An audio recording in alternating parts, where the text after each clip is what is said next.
নমস্কার বন্ধুরা, প্রত্যাশায় আপনাদের স্বাগত। তো আজকের এই ভিডিওর মাধ্যমে আমরা আপনাদের দেখাবো যারা পুকুর বা বড় জলাশয় ছাড়া ছোট জলাশয়ে যে যে ধরনের মাছের চাষ করতে পারেন তার বিষয়ে কিন্তু বিস্তারিত এখানে জানানো হবে যে কোন কোন প্রজাতির মাছ আপনারা নিয়ে কিন্তু আপনারা ব্যবসাটা শুরু করতে পারেন। তো দেখুন, এটা হচ্ছে দেশি মাগুর মাছ।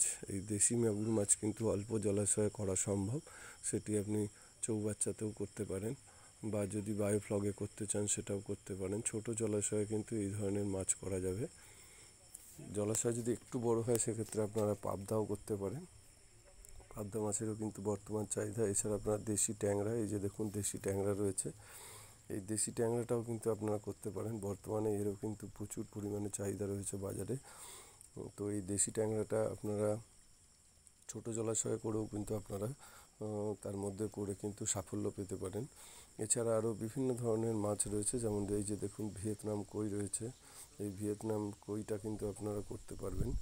এছাড়া রূপচাঁদা করতে পারেন। আপনাদের সামনে রূপচাঁদা মাছটা যেটা দেখছেন, এই রূপচাঁদা মাছটাও আপনারা করতে পারেন। এটাও কিন্তু খুব কম সময়ের মধ্যে কিন্তু আপনারা পেয়ে যাবেন। ট্যাংরা মাছটা আপনারা করতে পারবেন। দেশি ট্যাংরা দেখুন, এই দেশি ট্যাংরার কিন্তু চারা আমাদের কাছে আপনারা পেয়ে যাবেন। এই যে ধরনের মাছগুলো আপনারা দেখছেন, এই সব ধরনের মাছের সাপ্লাই কিন্তু আমরা অল ওভার ইন্ডিয়াতে করে থাকি। তো আপনারা চাইলে কিন্তু এগুলো করতে পারেন। এছাড়া কিন্তু আপনারা ভিয়েতনাম কইটাও করতে পারবেন। ভিয়েতনাম কইয়েরও কিন্তু বর্তমানে বাজারে প্রচুর পরিমাণে চাহিদা রয়েছে। তো আমাদের এই ভিডিওগুলো আপনারা দেখতে থাকুন এবং যদি কিছু জানার থাকে তাহলে অবশ্যই আমাদের লিখে জানাতে পারেন। আমরা কিন্তু চেষ্টা করব আপনাদের যথাসাধ্য প্রশ্নের উত্তর দিতে। তো এই ধরনের মাছগুলো কিন্তু বড় পুকুর ছাড়াও কিন্তু করা যাবে।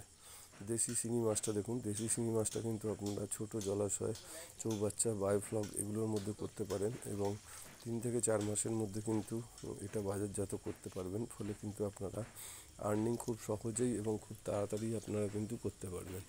এক্ষেত্রে একটু যদি ভালো পরিচর্যা করা যায় তাহলে অল্প জলাশয়ের মধ্যেও কিন্তু অল্প জলেও এই মাছগুলো করা যায়।